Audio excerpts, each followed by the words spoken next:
You're totally catching it, Dov. I'm a how person.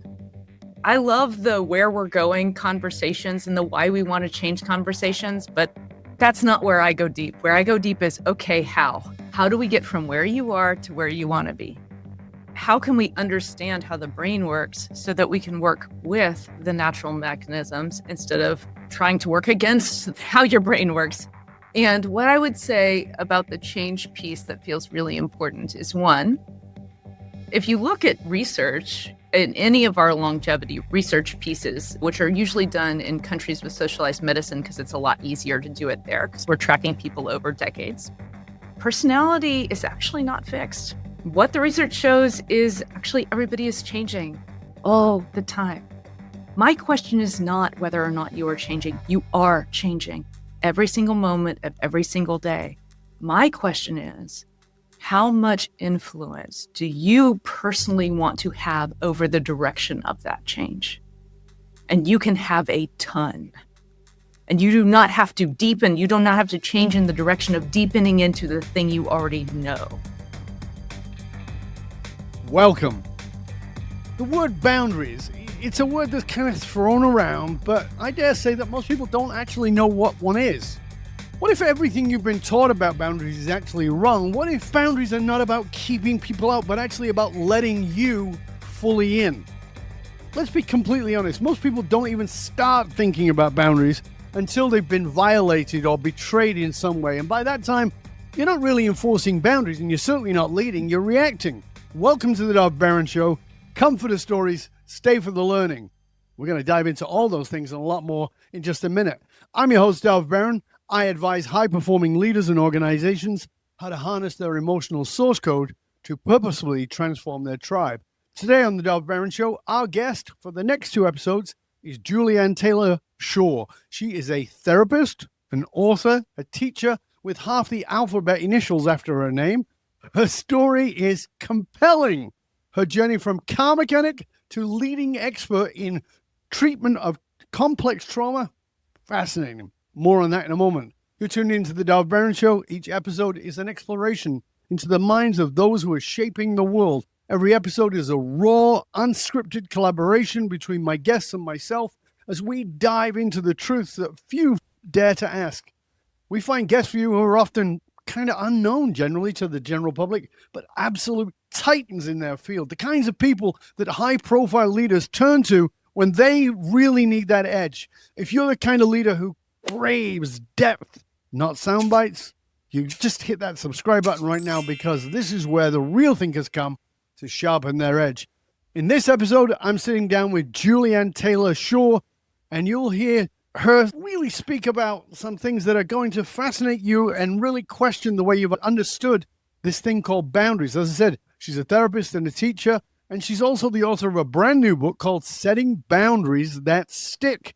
She doesn't just teach you about boundaries, she teaches you how to rewire the emotional architecture that's been hijacking your voice since you were a child. In this two-part, no BS conversation, it's going to be with someone who does not flinch at the hard stuff. Her and I have had some great chats before we recorded, and I promise you, you're going to love this. So if you're confused between self-trust and arrogance, if you've ever felt guilt about needing space, if you've been afraid because you've been living without boundaries because you've been afraid of sort of breaking connection, this one is you.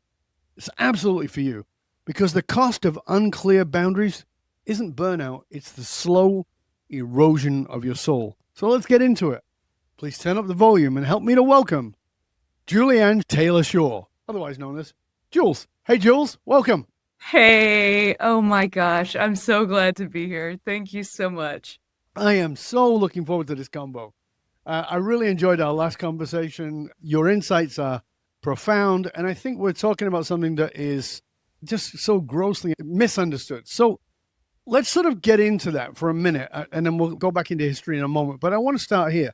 As you know, even from the intro, a lot of very high-profile leaders are our loyal subscribers. They're listeners to the Dov Baron Show. And so from your point of view, these high-profile individuals, these leaders, etc., why is this such an important conversation for them to tune into, for them to listen all the way through to? Because that's probably the question they're asking, right? Right, definitely. So Because you should care about your level of brain integration. What that means is how flexible, responsive, creative, collaborative your brain can be is dependent on how much brain integration you have at any given moment. And you have the opportunity to increase, to have ownership over increasing your brain integration if you know how to work your own boundary system in multiple layers. So I specialize in helping people learn how to work with the brain they actually are born with and with the history they're actually born with to help your brain be more integrated and give you power over that. I'm playing the other side for a minute. When you say brain integration, we're already in jargon. I'm like, well, my brain is integrated inside of my head. I can't get it more integrated than that. Surely to God, it's stuck in there. So what does that mean? Perfect question. So brain integration means how can different neural networks speak to each other? So you have stuff that's running sort of your back end, breathing, heart rate, dealing with how hungry you are. You've got some of your emotional processing centers. You've got implicit memory centers that are doing your history and evaluating what you already know and how relevant is it to right now. You've got all those goal-oriented thinking and what is morally right in this moment. We want all of those systems cross-talking. When your brain is integrated, they share information. When your brain is less integrated, they don't talk to each other. So this is an important piece for you as you listen to this to grasp, because oftentimes a stressful situation comes up, and you've heard me say this before in many shows, that the prefrontal cortex, which is the part of your brain that rationally thinks, goes offline because you get flooded with cortisol, you're in this reactive mode, and those parts of your brain are not talking to each other in the way that Jules is speaking about here. So that's integrating those parts, not so that you are not feeling stressed, but so that you know how to deal with feeling stressed and not become a lunatic. Yeah, it actually puts stress into your okayness category. Like, okay, I can handle this. Right. That's really important. So I wanted to have people understand that, because I think that we start talking about these subjects and people go, oh, well, it's not really for me. Of course it is. Of course it's for you. Because like you said, putting stress into the okay category, well, if you're a leader, you live in the world of stress. That's where you actually live. So thinking about that for a minute, I want to go to where you come from. In our first conversation, this was really fascinating because you were fiddling with wrenches and being a mechanic, and you've gone to neuromechanics now of complex trauma. Take us back. Yeah. And walk us through in a summary sort of way. Sure. Is it okay if I get into some nitty-gritty Absolutely, details? Yeah. All right. So, yeah, I did lots of other jobs before I had this job. And one of them, I was turning wrenches all day, fixing cars. And in this marriage that was a real hard situation.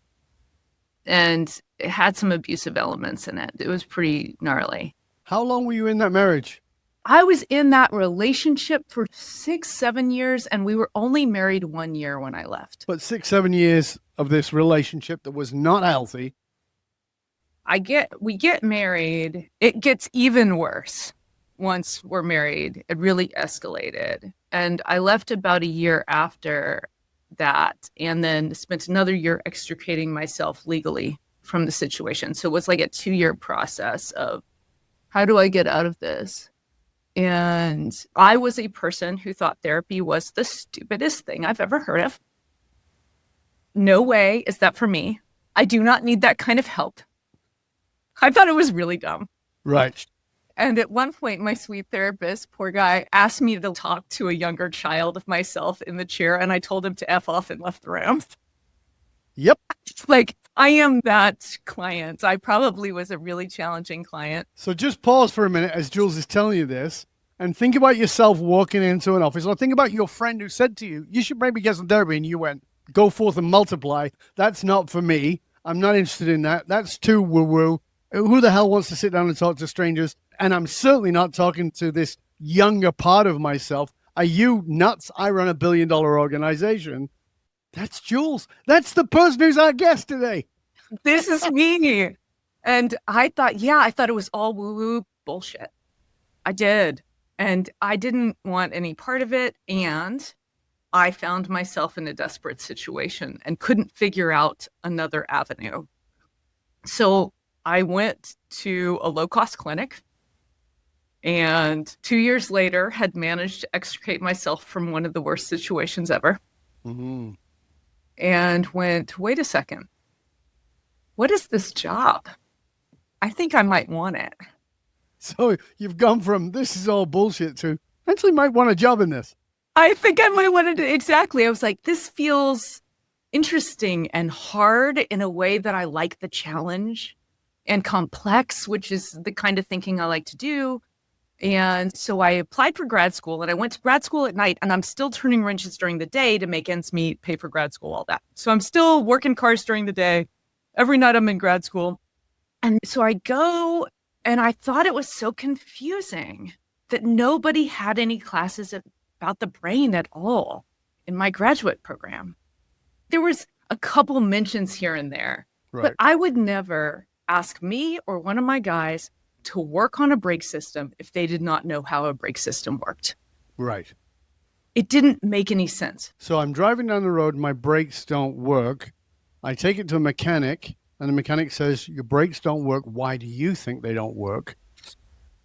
It doesn't make any sense. And that's why people are like, this therapy's bullshit. And you went, hold on a second, my brakes are not working. How does a brake system come in place? What is the whole rhythm through that? And as we move through that rhythm, maybe it's a break in the brake line, maybe it's brake fluid, and maybe it's a million other things. Let's look at that. That was the way you understood the brain. Exactly. So that's why I studied. And I went to Vanderbilt Medical School first, and then ended up studying in California with Dan Siegel for a while, and then with Bonnie Badenoch in Portland. And I just started reading and studying everything I could get my hands on. And that ended up being great for my work and for writing, because it turns out people are very interested in neurobiology. So it's handy. I learned a lot about it. And gosh, it helps therapy go so much better. Right. This is why I love the neuroscience of it, because I started out, as you know, as a therapist and got frustrated with people nodding along but not doing anything. Yep. And some of them were nodding along, not doing anything because they were committed to being whatever shit they were in. But some of them were like, I can't take it in. It didn't make sense. And that's this part. And that's what led me into the neuroscience side. And you really took that on. And I think in a way that is very much how you love to deep think, but it's also that very practical mechanic side of you.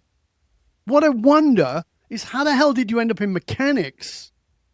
I've got to ask that question, because I know listeners are going, yeah, okay, this woman's obviously a brilliant woman and she understands some shit, but how the hell did she become a mechanic? Right. My family was in the business. Oh. One side of my family. I have one side of my family who are in medical field, surgeons.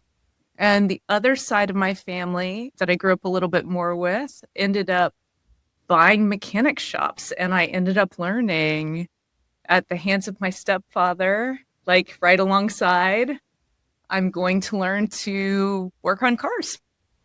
And that is a handy skill to have. It is a great fallback skill because people always need vehicles and it can make more money than babysitting or administrative work. And so it's handy that I have that skill set, but it was out of desperation. I didn't ever love working on cars. I certainly have no love of working on cars, but the thing about it for me is that is interesting is this mechanics is mechanistic. That's the whole point. It's mechanistic. It's this leads to that, leads to that, leads to that. Psychology is much more complex. It's not a literal linear line, but there is a neurochemistry and a neurostructure to it that is mechanical that I think that we either underestimate, we distance from. And on the other side, it's like, well, I'm very much into the mechanics of it, but the other side's to woo. And you brought these two things together around complex trauma. So the place I have to go here is, because we started off with boundaries, and I'm going to talk more about those certainly as we get further in, but this word trauma, it's another one of those bloody words that's become part of the lexicon that for people like you and I, well, maybe, but certainly for me, is because it's a word that's thrown around without any context. And we live in a world without context and nuance, not really understood, and often as a excuse. So when you talk about complex trauma and the neuroscience, the neurobiology of complex trauma and restructuring that, help us to understand what that means. Yeah, I love that we're talking about this with some more depth, because it is a word that I see get used as if it always means the same thing, and it doesn't. Thank you. So, or the way we're using it now doesn't seem to delineate what is happening. Complex trauma, meaning multiple, ongoing, different types of trauma have occurred to a person's body, to their soul, to their emotional well-being in a repeated and inescapable way. And it probably had a bunch of different directions, a bunch of different places it was happening. So when that happens, a person's brain is sort of laying down the psychological floor that they're going to walk on now, sometimes for the rest of their lives. It turns out you can do foundation repair. I believe deeply in foundation repair, but you can walk on that floor forever just expecting this is how the world is and this is what's going to happen to me. The way memory gets stored when we have these events, because of the hippocampus downregulating, means that we have these hyper compartmentalized ways that the memory ends up getting stored. And it can be hard to access on purpose later, and it can flash flood you.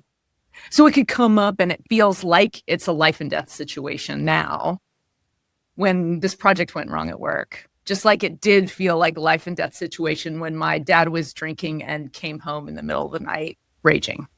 Right. So let's just put that in simple context first, if I may. Correct me anything I say. I have no problem with that. So to put it in simple terms, events happen in your life that cause you an emotional impact / trauma, and your brain stores that as if that is what to expect, and it creates hypervigilance around that, meaning a super awareness, like a radar system, for anything that appears to be similar, not the same. This is really important. Appears to be similar, i.e., you're at a party and somebody gets loud and you go into a panic mode and you can feel your heart beating out of your throat without thinking about it, no conscious memory of it. You don't even know why I'm so reactive to this. But the fact that your dad came home and raged like a lunatic when he was drunk is the trigger, and you don't have any memory of it. And people say, well, did it happen to each other? And you're like, no, it didn't. And then one day you wake up and you are right back in that scene, and you don't know why you didn't remember it before, but now it's come forward. Is that a good summary? That is a really great explanation. And I think one thing to really highlight there is most of the time when implicit traumas are triggered, especially if the hippocampus was down-regulated at the time, that just means it never really made it all the way into your I know about my life memory. It just couldn't, because a part of the brain turned down. So when that happens, you are not going to know why you are so upset while you are so upset. Your heart's beating out of your throat. Oh, my heart's beating out of my throat, but I can't even figure out why. That's a really important piece for everybody to get. So that's the part of you that's going to go, I'm obviously nuts, right? Or the other side of it, you're a complete bastard asshole who done this to me. So I'm either the victim or I'm a lunatic, right? And the truth of the matter is neither of those are necessarily true. Right.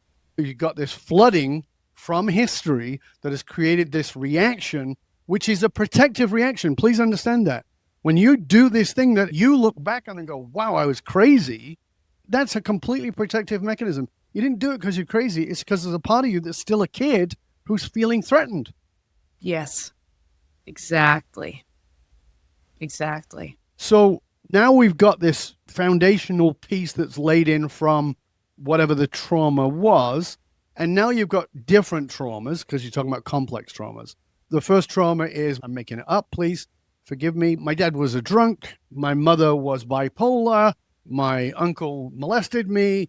Right. I had dyslexia and I was at school and I felt I was made to look stupid. Then I got bullied when I got into high school. I didn't have the right clothes. Exactly. So all these things are stacking on top of each other, which can make you feel like I am a really unlucky person who lived a really unlucky life. Help us to break that down from your work so we can understand that. So one thing that I think about, this is going to bring it into boundaries a little bit. One of the things that I think about when I hear somebody coming in with a case like that, I say, first of all, there is a total expectation of boundary violation all the time because this person had assault after assault after assault of different types. Verbal, sexual, physical, like, oh, of course. And this person has a brain that knows they're in danger all the time. So here's where we go back to the brain integration question is, okay, everybody slow down just for a second to pay attention to this number. Your brain subconsciously, that's out of your awareness, scans for potential danger 4 to 5 times per second. Just let that in. 4 to 5 times per second scanning for threat. Now, just to qualify this, Jules, is that for everyone or is that for people who are traumatized? Everyone. Right. That's what I want everybody to get. Because you're thinking, well, that's not me because I had a great childhood. Right. Nope. You are still scanning for danger 4 to 5 times per second. And what you think is going to be dangerous is based on all those associations from your history. And if you have a complex trauma history, you may not be aware of all of them. And if you had one of those childhoods, yay, I'm so happy for you. That is great. There's less times when you'll cue a threat, probably, because you're expecting a little bit more safety. Less stuff is in your not okay category, but that doesn't mean you never cued a threat. What about the teacher in 5th grade who looked at you like that with that look and you had total humiliation and the whole class started laughing? And then that person who works with you looks like that and boom, you're right back there yelling and going, why am I yelling? Wait a second. Or why did I call that person names inside my head? I don't usually do that. You caught threat. You're protecting yourself. So again, that's really another important thing. I get frustrated with this. I admit that people will talk about this new age idea of you shouldn't be judgmental. And my answer to that is that's complete bullshit. It's unavoidable. You cannot not be judgmental. We're all judgmental. It's a safety mechanism. You have to judge. Whether you go off on that tangent, that's more cognitive. That's the choice. You're going to judge, but then the cognitive process of questioning the judgment and going, where's that coming from is what you're talking about, right? That's right. So can you put a pause between that initial moment and whether or not you believe the story you just told yourself? Right. Do you have the capacity to pause? So the analogy I give people is this, is I've been a speaker for 40 years. And I said, I walk into a room to speak, 15% of that audience hate me on sight. Another 15% of the audience love me on sight for exactly the same reasons. And then everybody else is going to make up their mind by whatever their means are. But the fact of the matter is, the fact that I'm this build, that I'm this height, that I'm this age, or whatever it is going to trigger something that is, oh, that's just like my great teacher who was really kind and understanding to me and really had compassion for me and really helped me and inspired me. Oh, and the other person who hates me is going, that person looks like my stepdad who molested me. Right. I am neither of those people, but that trigger that you're describing is what we need to understand in ourselves. Is that a good way of understanding it? Absolutely, because your brain is making associations so that you don't have to reinvent the entire world right now. You don't have to relearn what grass is. You've already walked on plenty. You're good. You can see the lawn and move on with your day. So the piece that you said that I really want to get into is this. I said at the beginning that this is one of a two-part episode. It might be more. It might be more. I want to get into the whole boundary stuff, but I have to go to this piece around. Many people walk around feeling like it's unchangeable. People say, I'm going to change, and then they don't. Because they go, well, I guess this is just who I am. I'm just a nasty bastard. I'm just a person who lets everybody do whatever they want. I'm very loving. No, you're not. You have no boundaries. Right. You're not loving at all. You've got welcome tattooed on your ass so people can wipe their feet. You're a welcome mat. That's a big distinction between kind. So this idea is that this is a baked-in personality and I can't change it, is where you come at it with the foundation and the mechanics of it I want to get into. Can you help us grasp that? You're totally catching it, Dov. I'm a how person. I love the where we're going conversations and the why we want to change conversations, but that's not where I go deep. Where I go deep is, okay, how? How do we get from where you are to where you want to be? How can we understand how the brain works so that we can work with the natural mechanisms instead of trying to work against how your brain works? And what I would say about the change piece that feels really important is, one, if you look at research in any of our longevity research pieces, which are usually done in countries with socialized medicine because it's a lot easier to do it there because we're tracking people over decades, personality is actually not fixed. What the research shows is actually everybody is changing all the time. My question is not whether or not you are changing. You are changing every single moment of every single day. My question is, how much influence do you personally want to have over the direction of that change? And you can have a ton. And you do not have to deepen. You do not have to change in the direction of deepening into the thing you already know. Take us a little bit deeper in that, because I think that people do change all the time, but that's a different question than changing at a fundamental level, changing at that foundational level. I learned this new skill. I changed. Okay. But that didn't stop me snapping at my granny, or that didn't stop me snapping at my kids, or being a rude asshole to the waitress, or whatever it might be. So there's this layers of change, which are from the surface to the depth. Can you take us a little bit more into that from the neuro side? Yeah, the neuroplasticity is real. Absolutely.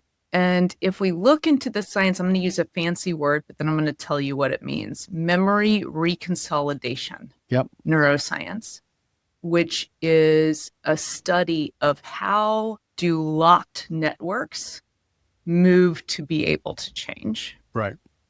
It turns out that your psychological floor is totally changeable. I'm not saying you can't be born with a brain. Hey, you got a brain that's ADHD. You're going to have ADHD for your life. You can learn different ways to live with that. Cool. You got bipolar disorder. And that's a neurochemical difference, the way your brain is born. OCD has really strong biological links. Your brain is a little bit different. You're going to have to learn to work with that. So I'm not trying to say that that's not real. No. And anything that is learned can be unlearned. But again, let's go back to this piece, which is that some things are learned as a survival mechanism. Yes. So that hypervigilant, that super awareness around threat, I want to make sure that people understand, do you believe we can change that? I don't mean downgrade it, but actually change it. So if I was around an abusive environment and I've got this hyper awareness of anything that could be violent or, quote, triggering, I don't like that word, it's limiting, but that could do that to me, can I get to a place that is genuinely peaceful? Because I've seen people who claim that, and then when I dig into them, not so much.